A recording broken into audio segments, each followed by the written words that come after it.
La relance économique en principauté est plus que jamais l'un des axes prioritaires du gouvernement princier. Ce matin, le ministre d'État, Pierre Dartout, entouré de ses conseillers, a dévoilé de nouvelles mesures. Justement, nous sommes avec le ministre des Finances et de l'Économie. Bonsoir, Jean Castellini. Émilie Rousseau, bonsoir. Plusieurs annonces ont été faites lors de cette conférence de presse. La première, le maintien de la commission d'accompagnement à la relance économique, la CARE, jusqu'en décembre. Pour tirer peut-être, oui, un bilan du travail de cette commission, elle s'est réunie physiquement mais aussi à distance du fait des vacances pendant les mois de juillet et d'août à 6 reprises. Au total, nous avons traité plus de 250 dossiers et distribué des sommes de l'ordre de 1,5 million à 2 millions d'euros au total pour couvrir une partie des frais fixes, notamment les loyers des personnes qui avaient fait appel à la commission. Lors de cette conférence de presse, vous avez également annoncé un plan de relance de l'investissement qui sera divisé en 4 axes. Nous avons abordé le fonds bleu hier avec Frédéric Ginta qui concerne la transition numérique. Est-ce que vous pouvez nous parler des autres fonds? Le fonds rouge et blanc, par exemple, qui lui est destiné au soutien du commerce local. Aujourd'hui, ce que certains acteurs économiques attendent, ce sont des mesures de très court terme, des mesures pour le mois de septembre, pour le dernier trimestre de l'année 2020. Et c'est bien l'objectif de ce fonds que nous avons labellisé rouge et blanc, de soutenir le commerce local, d'inciter les fonctionnaires, les agents de l'État, les salariés du privé qui travaillent à Monaco à acheter à Monaco, à consommer à Monaco. Pour justement relancer cette économie monégasque.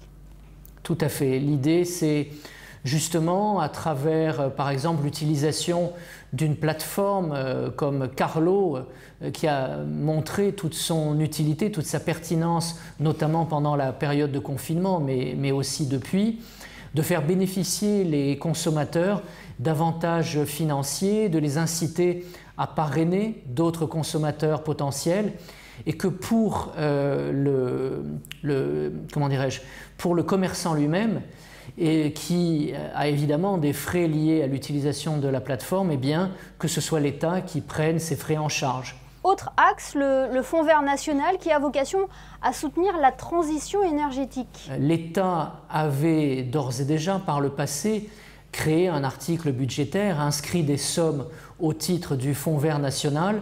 Ce que le plan de relance comprend, ce sont des mesures supplémentaires et certaines notamment très concrètes pour améliorer la qualité de vie des Monégasques et des résidents et qui les inciteront notamment à changer les fenêtres de leurs appartements.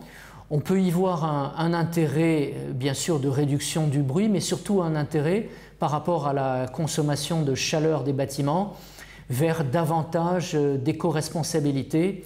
Et il est donc tout à fait légitime qu'engagé dans cet effort depuis maintenant plusieurs années, le gouvernement princier souhaite aujourd'hui le renforcer et subventionner ce remplacement des fenêtres afin qu'il y soit procédé de la manière la plus rapide possible et pour le plus grand nombre possible de bénéficiaires. Autre axe et dernier, le fonds blanc qui lui concerne le bâtiment et la construction. Voilà, là encore, ce que nous souhaitons, c'est de favoriser les petits travaux, par exemple, que les particuliers peuvent faire à domicile. Il existait jusqu'à présent une aide que je qualifierais de sociale qui permettait aux personnes âgées de plus de 65 ans de procéder à ces rénovations et d'être en partie subventionnées. Aujourd'hui, nous allons étendre le dispositif et également aux personnes de moins de 65 ans, tout en réservant la subvention la plus significative aux seniors. Mais une fois encore, la mesure donc concernera tout le monde. Et puis elle concernera aussi les logements domaniaux, les bureaux de l'administration. L'idée, c'est que l'administration des domaines, le service de maintenance des bâtiments publics puissent procéder aux rénovations nécessaires en faisant appel à des entreprises monégasques. C'est un plan de relance ambitieux, Jean Castellini? C'est un plan de relance que vous avez raison de qualifier d'ambitieux. Donc la somme initiale sur laquelle nous nous sommes mis d'accord est de l'ordre de 75 millions d'euros. L'idée, c'était de partir des sommes qui ont fait l'objet du vote du Conseil national le 21 avril dernier au titre du soutien et de la relance économique, mais qui jusqu'à présent n'avaient pas encore fait l'objet de dépenses ou d'engagements. Mais nous sommes clairs là-dessus. L'idée du gouvernement, c'est que ces sommes inscrites au budget soient dépensées sur le très court, le moyen terme et nous aident à soutenir l'économie monégasque et ses acteurs dans les 2 prochaines années. Merci beaucoup Jean Castellini d'avoir été avec nous pour évoquer ce plan de relance en principauté. Merci à vous, Émilie Rousseau, et à bientôt.